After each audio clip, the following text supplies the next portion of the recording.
Hi all, welcome to I+ Training Solutions. ഞാൻ Arya.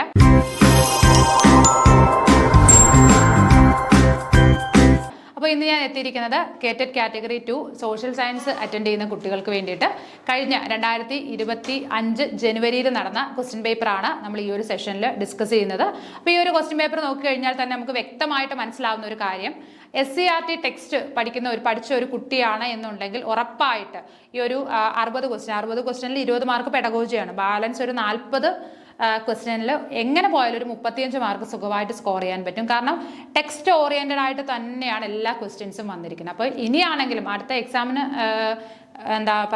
Prepare ചെയ്യുന്ന കുട്ടികളാണ് എന്നുണ്ടെങ്കിൽ നിങ്ങൾ ഉറപ്പായിട്ടും നിങ്ങൾ ഒരിക്കലും SCERT ടെക്സ്റ്റ് സ്കിപ്പ് ചെയ്യരുത്. ബാക്കിയുള്ള എന്തൊക്കെ പഠിച്ചു എന്ന് പറഞ്ഞു കഴിഞ്ഞാലും ടെക്സ്റ്റിന് അത്രയധികം ഇമ്പോർട്ടൻസ് ഉണ്ട്. അതിൽ നിന്നാണ് സയൻസിനാണെങ്കിലും സോഷ്യൽ സയൻസിലാണെങ്കിലും ക്വസ്റ്റ്യൻസ് ചോദിക്കുന്നത്. ഓക്കെ, അപ്പൊ നമുക്ക് നോക്കാം ഫസ്റ്റ് ക്വസ്റ്റ്യൻ എന്താണെന്ന്. ചുവടെ നൽകിയിരിക്കുന്നവയിൽ ഋഗ്വേദ കാലത്തെ ആര്യന്മാരുടെ അസംബ്ലി ഏത്? ഓക്കെ, ഫസ്റ്റ് ക്വസ്റ്റ്യൻ ആണ്. ഋഗ്വേദ കാലത്തെ ആര്യന്മാരുടെ അസംബ്ലി ഏതാണെന്നാണ് ചോദിച്ചിരിക്കുന്നത്.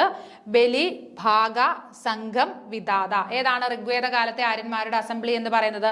വിധാത അല്ലെ? അപ്പൊ വിധാത എന്ന് പറയുന്നതാണ് ഋഗ്വേദ കാലത്തെ. വേദിക് പീരീഡ് ആണ് പറയുന്നത്. 4 വേദങ്ങളുണ്ട്, ബാക്കി കാര്യങ്ങളൊക്കെ നമ്മൾ പഠിച്ചിട്ടുണ്ട്. അപ്പൊ ഋഗ്വേദ കാലത്തെ ആര്യന്മാരുടെ അസംബ്ലി, അപ്പൊ അവരെന്തെങ്കിലുമൊക്കെ കാര്യങ്ങൾക്കായിട്ട് നടത്തുന്ന, അല്ലെങ്കിൽ നമ്മളുടെ ഇപ്പോഴത്തെ പാർലമെന്റ് പോലെയുള്ള അസംബ്ലി എന്ന് പറയുന്നത് എന്ത് പേര് പറയും? വിധാത എന്ന് പേര് പറയും. ഓക്കെ,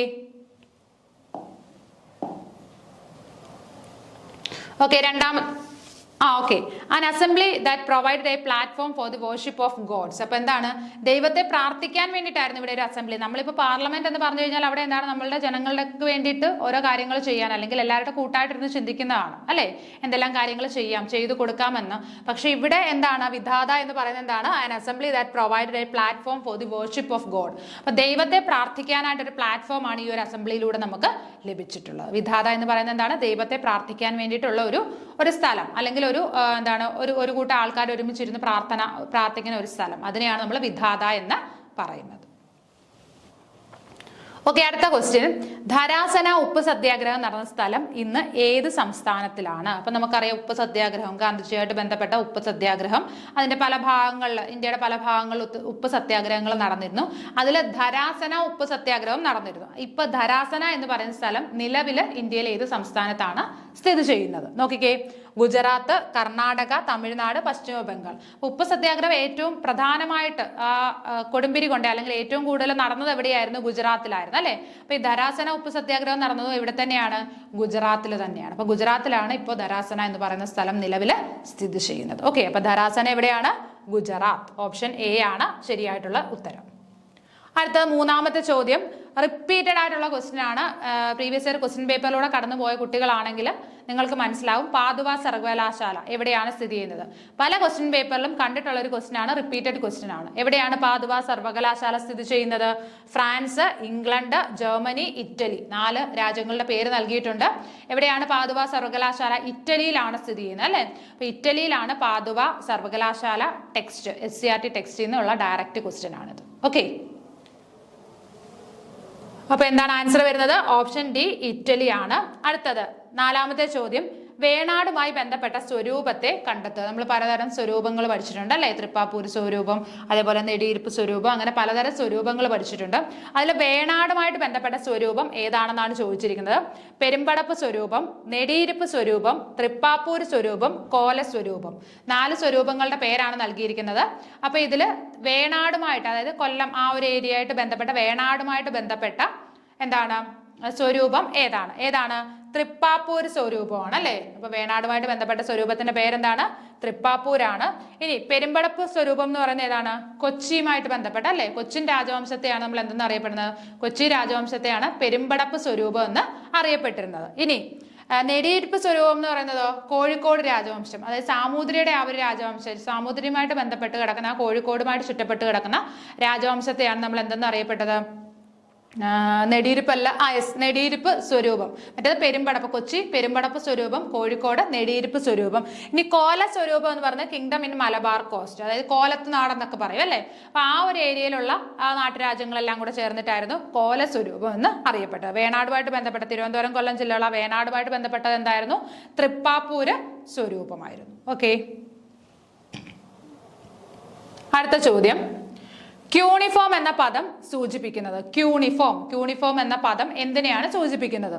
വൃത്താകൃതി, വീപ്പയുടെ ആകൃതി, ആപ്പിന്റെ ആകൃതി, ഗോളാകൃതി. അപ്പം ഏതിന്റെ ആകൃതിയാണ് ക്യൂണിഫോം എന്ന പദം സൂചിപ്പിക്കുന്നത്? ഏതിന്റെ ആകൃതിയാണ്?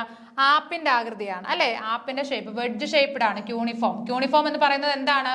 ഈജിപ്ഷ്യൻ സിവിലൈസേഷനിലെ ലിപിയാണ് അല്ലെ?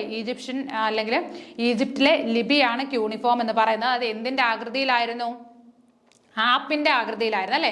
വെഡ്ജ് ഷേപ്പ്ഡ് ആയിരുന്നു എന്നൊക്കെ നമ്മൾ പഠിച്ചിട്ടുണ്ട്. സിവിലൈസേഷൻ പഠിക്കുമ്പോൾ നമ്മൾ ഈജിപ്ഷ്യൻ സിവിലൈസേഷൻ, നൈൽ നദിയുടെ ദാനമാണ് ഈജിപ്റ്റ് എന്ന് പറയുന്ന ഈജിപ്റ്റ് അല്ലെ? അപ്പൊ നൈൽ നദിയുടെ തീരത്ത് ഉടലെടുത്ത ഒരു സിവിലൈസേഷൻ അല്ലെങ്കിൽ സംസ്കാരമാണ് എന്തെന്ന് പറയുന്നത്? ഈജിപ്ഷ്യൻ സംസ്കാരം. അപ്പം ഈജിപ്ഷ്യൻ സംസ്കാരത്തിലെ ലിപിയാണ് ക്യൂണിഫോം. അതെന്തിന്റെ ആകൃതിയിലായിരുന്നു? ആപ്പിന്റെ ആകൃതിയിലായിരുന്നു. ഓക്കെ.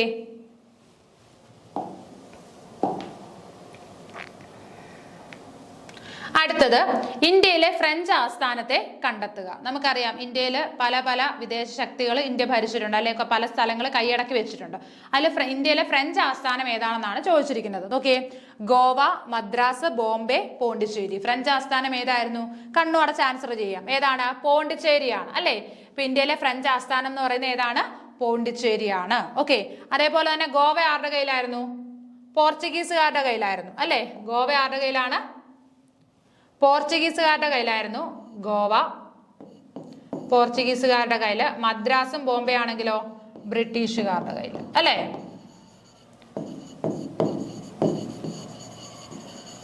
ഓക്കെ. അപ്പോ ഗോവ ആരുടെ അധീനതയിലായിരുന്നു? പോർച്ചുഗീസുകാരുടെ അധീനതയിലായിരുന്നു. 1961 ഗോവ ലിബറേറ്റ് ചെയ്തത്. അതിനുശേഷം പിന്നീട് എന്താണ്? മദ്രാസും ബോംബെയൊക്കെ ബ്രിട്ടീഷുകാരുടെ കൺട്രോളിലായിരുന്നു. പോണ്ടിച്ചേരി ആണെങ്കിലോ ആരുടെ ആയിരുന്നു? ഫ്രഞ്ചുകാരുടെ അധീനതയിലായിരുന്നു. ഓക്കെ. അടുത്ത ചോദ്യം, ഇന്ത്യയിൽ ബ്രിട്ടീഷുകാർ റെയിൽവേ നടപ്പിലാക്കിയത് എന്നാണ്? ബ്രിട്ടീഷുകാർ ഇന്ത്യയിൽ റെയിൽവേ നടപ്പിലാക്കിയത് എന്നാണ്? വർഷമാണ് ചോദിച്ചിരിക്കുന്നത്. 1853, 1857, 1885, 1856. 4 വർഷങ്ങൾ തന്നിട്ടുണ്ട്. അതിൽ റെയിൽവേ നടപ്പിലാക്കിയ വർഷം ഏതാണ്? 1853. എല്ലാവർക്കും അറിയാവുന്ന ഒരു ഉത്തരമാണ് അല്ലെ? ആദ്യമായിട്ട് ട്രെയിൻ ഓടിയത്, ബോംബെ മുതൽ താനെ വരെ ആദ്യമായിട്ട് ട്രെയിൻ ഓടിയത് 34 കിലോമീറ്ററുള്ള ആ ഒരു ദൂരമുള്ള ട്രെയിൻ ഓടിയതെന്നായിരുന്നു? 1853 ആയിരുന്നു. Okay. Okay. On 16th April 1853, the first passenger train ran between Bombay and Thane, a distance of 34 kilometer. 34 kilometre ദൂരമുള്ള എന്താണ് ഒരു ട്രെയിൻ അല്ലെ? 34 കിലോമീറ്റർ ദൂരമുള്ള ആ ഒരു പാതയിൽ ആദ്യമായിട്ട് ട്രെയിൻ ഓടി. എന്നാണ്? 16th April 1853, 1853 April 16 first passenger train ran between Bombay and Thane. എവിടെ മുതൽ എവിടെ വരെയായിരുന്നു? ബോംബെ മുതൽ താനെ വരെ 34 കിലോമീറ്റർ ദൂരമുള്ള ഒരു റെയിൽവേ പാത നിർമ്മിച്ചു. എന്നിട്ട് അതിലൂടെയാണ് എന്ത് ചെയ്തത്? ഫസ്റ്റ് പാസഞ്ചർ ട്രെയിൻ ആദ്യമായിട്ട് ഇന്ത്യയിൽ ഓടിയത്. ഡേറ്റ് ഓർത്തിരിക്കുക, 1853 ഏപ്രിൽ 16. തീയതി കൂടി ഒന്ന് ഓർത്തിരിക്കുക, ഏപ്രിൽ 16. ആ ട്രെയിനിന്റെ അതുപോലെ തന്നെ ആ റെയിൽവേ എത്ര ദൂരമായിരുന്നു? ബോംബെ മുതൽ താനെ വരെ 34 കിലോമീറ്റർ ഡിസ്റ്റൻസ് ഉണ്ടായിരുന്നു. ഓക്കെ. അടുത്ത ചോദ്യം, കാളിദാസൻ ജീവിച്ചിരുന്നത് ആരുടെ ഭരണകാലത്താണ്? അശോകൻ, കനിഷ്കൻ, ചന്ദ്രഗുപ്ത രണ്ടാമൻ, ഹർഷവർദ്ധനൻ. കാളിദാസൻ നമുക്കറിയാം വളരെ പ്രസിദ്ധനായ ഒരു കവിയായിരുന്നു അല്ലെ? അപ്പൊ കാളിദാസൻ ജീവിച്ചിരുന്ന ഭരണകാലം, ആരുടെ ഭരണകാലത്തായിരുന്നു കാളിദാസൻ ജീവിച്ചിരുന്നത്? അശോകനാണോ, കനിഷ്കനാണോ, ചന്ദ്രഗുപ്ത രണ്ടാമൻ, ഹർഷവർദ്ധൻ? ആരുടെ ആയിരുന്നു? ചന്ദ്രഗുപ്ത രണ്ടാമന്റെ ഭരണകാലത്തായിരുന്നു ആര് ജീവിച്ചിരുന്നത്? കാളിദാസൻ ജീവിച്ചിരുന്നത്. ചന്ദ്രഗുപ്ത രണ്ടാമൻ. ഓക്കെ. അടുത്തത്, ഫ്ലൈയിങ് ഷട്ടിൽ ലൂം കണ്ടുപിടിച്ചത് ആര്? ഇതൊരു വളരെ ഇമ്പോർട്ടന്റ് ആയിട്ടുള്ള ക്വസ്റ്റ്യൻ ആണ്. എല്ലാ ക്വസ്റ്റ്യൻ പേപ്പറിലും കാണും. ഒന്നുകിൽ വ്യാവസായിക വിപ്ലവം ആരംഭിച്ചത് എവിടെയാണ്, അല്ലെങ്കിൽ വ്യാവസായിക വിപ്ലവവുമായിട്ട് ബന്ധപ്പെട്ട് അന്ന് കണ്ടുപിടിച്ച കുറെ യന്ത്രങ്ങൾ അതാരാണ് കണ്ടെത്തിയത്? ഒന്നുകിൽ യന്ത്രത്തിന്റെ പേര് തന്നിട്ട് അത് ആരാണ് കണ്ടെത്തിയെന്ന് ചോദിക്കാം, അല്ലെങ്കിൽ എന്താണ് ആളുടെ പേര് തന്നിട്ട് അദ്ദേഹം കണ്ടെത്തിയ യന്ത്രം ഏതാണ്? അതൊരു മാച്ച് ദ ഫോളോയിങ് ആയിട്ടോ സ്റ്റേറ്റ്മെന്റ് ആയിട്ടോ ഒക്കെ ക്വസ്റ്റ്യൻ വരാം. അപ്പോൾ ഉറപ്പായിട്ട് ഇത് രണ്ടിൽ ഏതെങ്കിലും ഒരു ക്വസ്റ്റ്യൻ നിങ്ങളുടെ ക്വസ്റ്റ്യൻ പേപ്പർ ഉറപ്പായിട്ട് കാണും. അപ്പൊ നോക്കി, ഇവിടെ ചോദിച്ചിരിക്കുന്നത് ഫ്ലൈയിങ് ഷട്ടിൽ ലൂം കണ്ടുപിടിച്ചത് ആരാണ് എന്നാണ് ചോദിച്ചിരിക്കുന്നത്. John Kay, Richard Arkwright, Samuel Crompton, Edmund Cartwright. 4 പേരുടെ പേര് തന്നിട്ടുണ്ട്. ഫ്ലൈയിങ് ഷട്ടിൽ ആരാ കണ്ടുപിടിച്ചത്? ജോൺ കെ ആണ് അല്ലെ? ജോൺ കെ കണ്ടെത്തിയ ഒരു ഒരു ഉപകരണം അല്ലെങ്കിൽ ഒരു ഇൻസ്ട്രുമെന്റ് ആണ് എന്ന് പറയാം ഫ്ലൈയിങ് ഷട്ടിൽ. ഫ്ലൈയിങ് ഷട്ടിൽ കണ്ടെത്തിയത് John K. Okay. Richard Arkwright എന്താണ് കണ്ടെത്തിയത്? സ്പിന്നിങ് മെഷീൻ കണ്ടെത്തിയത് ആരാണ്? റിച്ചാർഡ് ആർക്രൈറ്റ് ആണ്. സാമുവൽ ക്രോംപ്റ്റൺ ആണെങ്കിൽ സ്പിന്നിങ് മ്യൂള് കണ്ടെത്തിയത് സാമുവൽ ക്രോംപ്റ്റൺ. സ്പിന്നിങ് മെഷീൻ ആണെങ്കിലോ റിച്ചാർഡ് ആർക്രൈറ്റ് ആണ്. ഇനി എഡ്മണ്ട് കാർട്ട്റൈറ്റ് എന്ത് കണ്ടെത്തി? വൂൾ കോംബിംഗ് മെഷീൻ കണ്ടെത്തിയത് ആരാണ്? എഡ്മണ്ട് കാർട്ട്റൈറ്റ് ആണ്. അപ്പൊ എല്ലാവരുടെയും പേരുകൾ തമ്മിൽ അങ്ങോട്ട് ഇങ്ങോട്ട് തെറ്റിപ്പോയത്. റിച്ചാർഡ് ആർക്രൈറ്റ് എന്ത് കണ്ടെത്തി? സ്പിന്നിങ് മെഷീൻ കണ്ടെത്തി. എഡ്വേർഡ് കാർട്ട്റൈറ്റ് വൂൾ കോംബിംഗ് മെഷീൻ കണ്ടെത്തി. പിന്നീട് സാമുവൽ ക്രോംപ്റ്റൺ ആണെങ്കിലോ സ്പിന്നിങ് മ്യൂള് കണ്ടെത്തി. ഓക്കെ. അടുത്ത ക്വസ്റ്റ്യൻ, ആത്മവിദ്യാ സംഘത്തിന്റെ സ്ഥാപകനെ കണ്ടെത്തുക. വൈകുണ്ഠസ്വാമികൾ, വാഗ്ഭടാനന്ദൻ, സഹോദരൻ അയ്യപ്പൻ, VT ഭട്ടതിരിപ്പാട്. അപ്പം ആരാണ് ആത്മവിദ്യാ സംഘം എന്ന് പറഞ്ഞ സംഘടന സ്ഥാപിച്ചത്? ആരാണ്? വാഗ്ഭടാനന്ദനാണ് അല്ലെ. വളരെ പ്രസിദ്ധനായ ഒരു സാമൂഹ്യ പരിഷ്കർത്താവാണ് ആരെന്ന് പറയുന്നത്? വാഗ്ഭടാനന്ദൻ. അദ്ദേഹത്തിന്റെ സംഘടനയാണ് ആത്മവിദ്യാ സംഘം അല്ലെ. ആത്മവിദ്യാ സംഘം. ഓക്കെ. ഇനി വൈകുണ്ഠസ്വാമികൾ ആരാണ്? ഇവിടെ കേരളത്തിലെ തന്നെ നവോത്ഥാന നായകരിൽ ഏറ്റവും പ്രമുഖൻ അല്ലെ ഏറ്റവും ആദ്യത്തെ വ്യക്തി എന്ന് തന്നെ പറയാൻ പറ്റുന്ന ആരാണ്? വൈകുണ്ഠസ്വാമികളാണ്. അദ്ദേഹം സ്ഥാപിച്ച സംഘടനയാണ് സമത്വ സമാജം.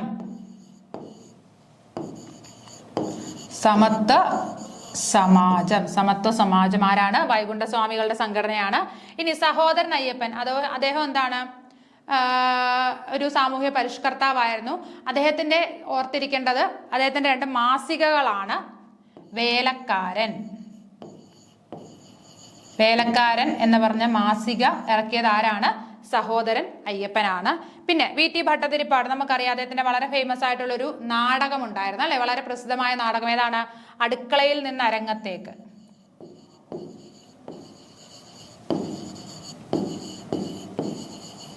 അടുക്കളയിൽ നിന്ന് അരങ്ങത്തേക്ക്.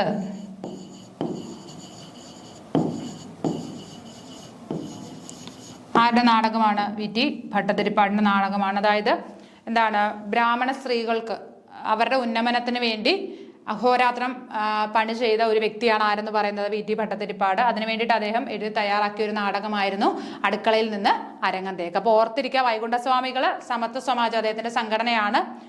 വാഗ്ഭടാനന്ദന്റെ ആണെങ്കിൽ ഏതാണ്? ആത്മവിദ്യാ സംഘം. ആ ആത്മവിദ്യാ സംഘത്തിന്റെ മുഖപത്രമായിരുന്നു ആത്മവിദ്യാ കാഹളം. അവർ ഇറക്കിയ ഒരു മാസികയായിരുന്നു ആത്മവിദ്യാ കാഹളം എന്ന് പറയുന്നത്. പിന്നെ സഹോദരൻ അയ്യപ്പന്റെ അദ്ദേഹം എഴുതിയൊരു മാസികയാണ്. അദ്ദേഹം എഴുതിയ മാസിക എന്നല്ല, അദ്ദേഹം ആ സമയത്ത് സ്റ്റാർട്ട് ചെയ്ത ഒരു മാസികയാണ് വേലക്കാരൻ. പിന്നീട് VT ഭട്ടതിരിപ്പാടിന്റെ നാടകമാണ് അടുക്കളയിൽ നിന്ന് അരങ്ങത്തേക്ക്. ഓക്കെ.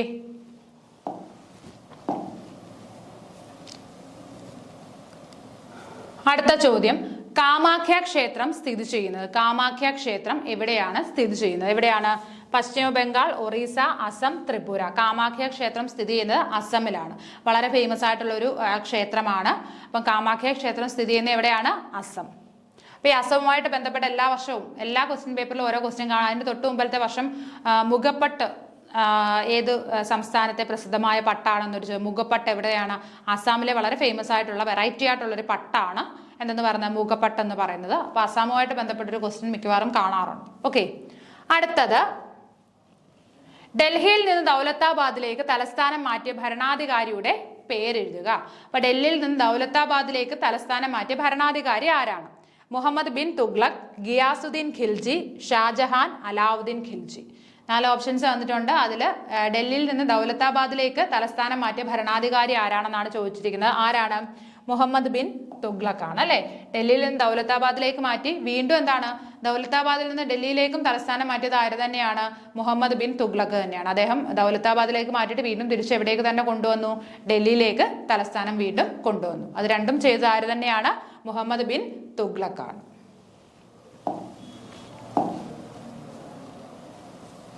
അടുത്ത ചോദ്യം, ശൈത്യ അയനാന്ത ദിനം ഏത്? വിന്റർ സോൾസ്റ്റൈസ് ഏതാണെന്നാണ് ചോദിച്ചിരിക്കുന്നത്. ഏതാണ്? 21 മാർച്ച്, 21 ജൂൺ, 23 സെപ്റ്റംബർ, 22 ഡിസംബർ. ശൈത്യ അയനാന്ത ദിനം ഏതാണ്? ശൈത്യ അയനാന്ത ദിനം ഏതാണ്? ഡിസംബർ 22 അല്ലെ. അന്നത്തെ പ്രത്യേകത എന്താണ്? പകല് കുറഞ്ഞ ദിവസമാണ്, രാത്രി കൂടി പകല് കുറഞ്ഞ ദിവസമാണ് എന്തെന്ന് പറയുന്നത്, ശൈത്യ അയനാന്ത ദിനം എന്ന് പറയുന്നത്. അതായത് എന്താണ്, നമ്മൾ സൂര്യനിൽ നിന്ന് ഒരുപാട് ദൂരേക്ക് മാറുന്ന ദിവസമാണ് അല്ലേ, സൂര്യന്റെ ഒരുപാട് ദൂരേക്ക് മാറുന്ന ദിവസം ആയതുകൊണ്ട് തന്നെ അന്ന് എന്തായിരിക്കും, പകലിന്റെ ദൈർഘ്യം വളരെ കുറവും രാത്രിയുടെ ദൈർഘ്യം കൂടുതലുമായിരിക്കും. അപ്പൊ ഏത് ദിവസമാണ് നമുക്ക് അനുഭവപ്പെടുന്നത്, ഡിസംബർ 22 വിന്റർ സോൾസ്റ്റൈസ് അഥവാ ശൈത്യ അയനാന്ത ദിനമായിട്ട് നമുക്ക് അനുഭവപ്പെടുന്നത്. ഇപ്പൊ വിന്റർ സോൾസ്റ്റൈസ് എന്ന് പറഞ്ഞു കഴിഞ്ഞാൽ എന്താണ്, occurs when either of earth poles reaches its maximum tilt away from the sun. അപ്പം സൂര്യന്റെ അടുത്ത് നിന്ന് ഒരുപാട് ദൂരെയായിട്ട്, അതായത് എർത്തിന്റെ ആ ഒരു എന്താണ് ടിൽറ്റ്, ആ ഒരു ചരിവ് കൂടുതലായിട്ട് വരും, എർത്തിന്റെ ചരിവ് കൂടുതലായിട്ട് വരും. അപ്പോൾ പോളിലേക്ക് ഇത് അടുത്ത് വരും, സൂര്യനിൽ നിന്ന് ദൂരെയായിട്ടും വരും. അപ്പം അങ്ങനെയുള്ള ദിവസത്തെയാണ് നമ്മൾ എന്തെന്ന് പറയുന്നത്, ശൈത്യ അയനാന്തം അല്ലെങ്കിൽ വിന്റർ സോൾസ്റ്റൈസ് എന്ന് പറയുന്നത്. അപ്പം അത് നമുക്ക് അനുഭവപ്പെടുന്ന ഏത് ദിവസമാണ്, ഡിസംബർ 22 ഓക്കെ. അടുത്തത്, ഒരേ അളവിൽ മേഘാവൃതമായ സ്ഥലങ്ങളെ തമ്മിൽ യോജിപ്പിച്ച് വരയ്ക്കുന്ന സാങ്കല്പിക രേഖ ഏത്? ഒരേ അളവിൽ മേഘാവൃതമായ സ്ഥലങ്ങളെ തമ്മിൽ യോജിപ്പിച്ച് വരയ്ക്കുന്ന സാങ്കല്പിക രേഖ ഏത്? നോക്കിയേ, ഐസോബാർ, ഐസോതേം, ഐസോനെഫ്, ഐസോഹൈറ്റ്. 4 ഓപ്ഷൻസ് തന്നിട്ടുണ്ട്. ഇതിൽ ഏതാണ് വരുന്നത്? മേഘാവൃതമായ സ്ഥലങ്ങളെ തമ്മിൽ യോജിപ്പിച്ച് വരയ്ക്കുന്ന രേഖ ഏതാണെന്നാണ് ചോദിച്ചിരിക്കുന്നത്. മേഘാവൃതമായ സ്ഥലങ്ങൾ ഏത് വരും? ഐസോനെഫ് ആണ് ആൻസർ ആയിട്ട് വരുന്നത് അല്ലേ. അപ്പൊ ഐസോനെഫ് എന്ന് പറഞ്ഞു കഴിഞ്ഞാൽ എന്താണ്? മേഘാവൃതമായ സ്ഥലങ്ങളെ യോജിപ്പിച്ച് വരയ്ക്കുന്ന സാങ്കല്പിക രേഖയാണ് ഐസോനെഫ് എന്ന് പറയുന്നത്. ഇനി ഐസോബാർ എന്ന് പറഞ്ഞു കഴിഞ്ഞാലോ, ഒരേ അന്തരീക്ഷ മർദ്ദം ഉള്ളത്. ഓക്കെ, അന്തരീക്ഷ മർദ്ദമുള്ള സ്ഥലങ്ങളെ, ഒരേ അന്തരീക്ഷ മർദ്ദമുള്ള സ്ഥലങ്ങളെ തമ്മിൽ യോജിപ്പിച്ച് വരയ്ക്കുന്ന സാങ്കല്പിക രേഖയാണ് എന്തെന്ന് പറയുന്നത്? ഐസോ ബാർ എന്ന് പറഞ്ഞു. നിങ്ങൾ ഓർത്തെ, ബാർ എന്ന് പറഞ്ഞു കഴിഞ്ഞാൽ എന്താണ്? നമ്മൾ പ്രഷർ, അറ്റ്മോസ്ഫിയറിക് പ്രഷർ മെഷർ ചെയ്യുന്ന യൂണിറ്റ് ആണ് എന്തെന്ന് പറഞ്ഞത്, ബാർ എന്ന് പറയുന്നത് അല്ലേ. ബാറിലാണ് നമ്മൾ പറയുന്നത്. അപ്പൊ അങ്ങനെ ഓർക്കുക, ഐസോ ബാർ എന്ന് പറഞ്ഞു കഴിഞ്ഞാൽ അന്തരീക്ഷ മർദ്ദം, ഒരേ അന്തരീക്ഷ മർദ്ദമുള്ള സ്ഥലങ്ങളെ തമ്മിൽ യോജിപ്പിച്ച് വരയ്ക്കുന്ന രേഖയാണ് ഐസോ ബാർ. ഐസോതേം എന്ന് പറഞ്ഞു കഴിഞ്ഞാലോ, ഒരേ ഊഷ്മാവുള്ള സ്ഥലങ്ങളെ അല്ലേ, ഒരേ അന്തരീക്ഷ ഊഷ്മാവുള്ള സ്ഥലങ്ങളെ തമ്മിൽ യോജിപ്പിച്ച് വരയ്ക്കുന്ന സാങ്കല്പിക രേഖയാണ് എന്തെന്ന് പറയുന്നത്? ഐസോ തേം എന്ന് പറയുന്നത്. തേം, ടെമ്പറേച്ചർ, തേർമൽ എന്നൊക്കെ പറയാം അല്ലെ. അപ്പോൾ ഒരേ ചൂട് അല്ലെങ്കിൽ എന്താണ്, അന്തരീക്ഷ ഊഷ്മാവ് ഒരേപോലെ ഉള്ള സ്ഥലങ്ങളെ തമ്മിൽ യോജിപ്പിച്ച് വരയ്ക്കുന്ന രേഖ. ഇനി ഐസോ ഹൈറ്റ് എന്ന് പറഞ്ഞു കഴിഞ്ഞാലോ, ഒരേ മഴ ലഭിക്കുന്ന സ്ഥലം, ഒരേ അളവിലുള്ള മഴ ലഭിക്കുന്ന സ്ഥലങ്ങളെ തമ്മിൽ യോജിപ്പിച്ച് വരയ്ക്കുന്ന സാങ്കല്പിക രേഖയാണ് നമ്മൾ എന്തെന്ന് പറയുന്നത്? ഐസോ ഹൈറ്റ് എന്ന് പറയുന്നത്. ഓക്കെ, ഇപ്പൊ ഒന്നുകൂടി പറയാം.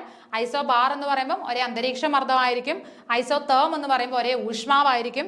ഐസോ നെഫ് എന്ന് പറഞ്ഞു കഴിഞ്ഞാലോ, ഒരേ മേഘാവൃതമായ സ്ഥലങ്ങളെ തമ്മിൽ യോജിപ്പിച്ച് വരയ്ക്കുന്നത്.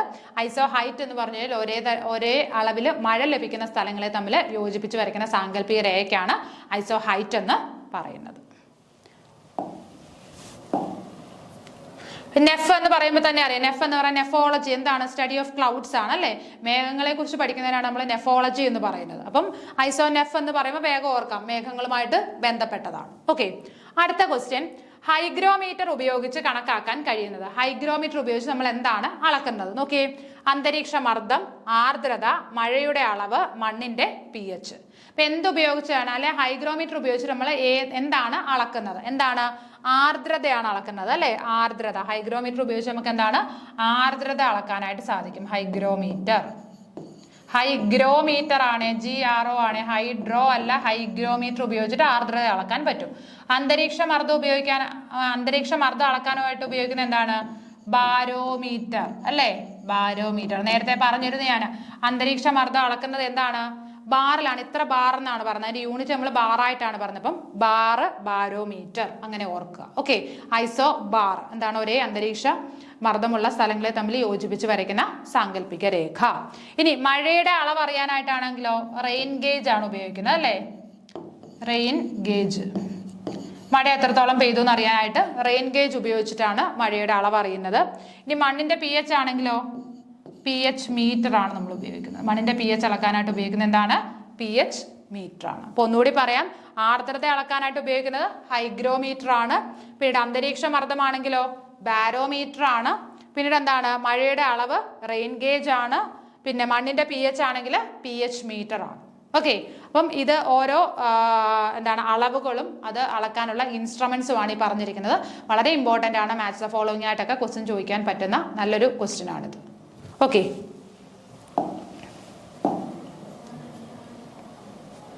ഓക്കെ, അടുത്ത ക്വസ്റ്റ്യൻ. ഏറ്റവും വലിയ ശിലാമണ്ഡല ഫലകം ഏത്? ഏറ്റവും വലിയ ശിലാമണ്ഡല ഫലകം ഏതാണെന്നാണ് ചോദിച്ചിരിക്കുന്നത്.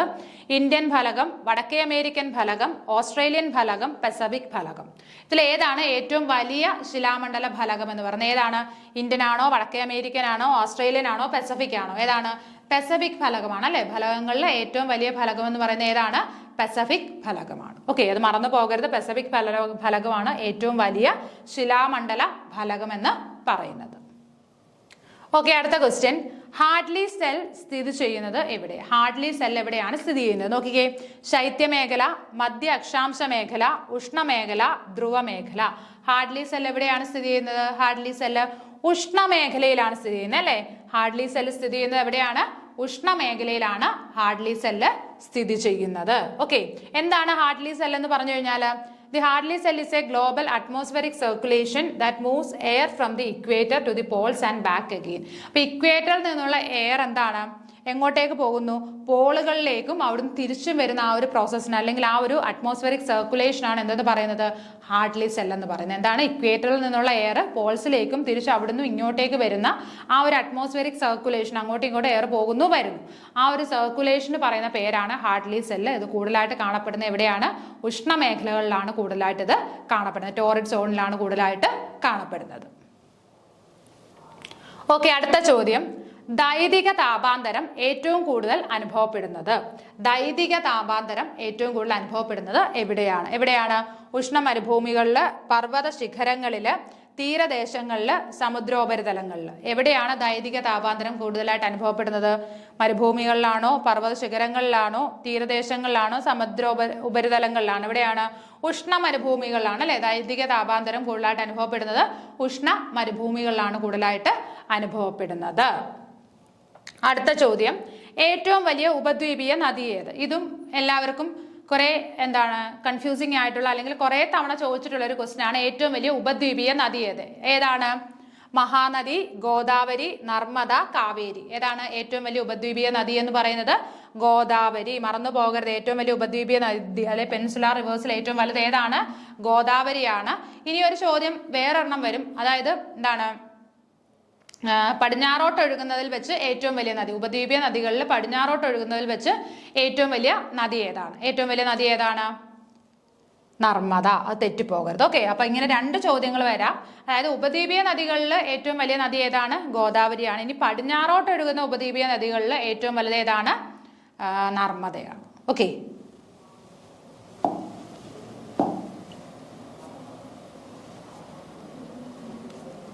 ഓക്കെ, അടുത്ത ചോദ്യം.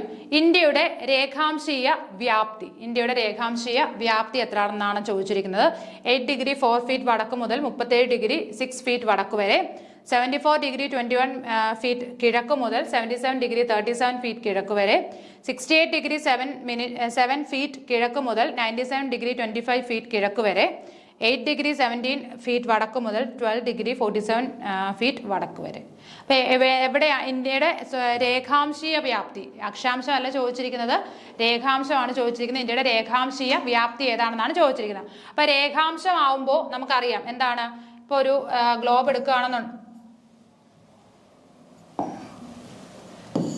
എടുക്കുകയാണെന്നുണ്ടെങ്കിൽ നോർത്ത്, സൗത്ത്, ഈസ്റ്റ്, വെസ്റ്റ് അല്ലേ?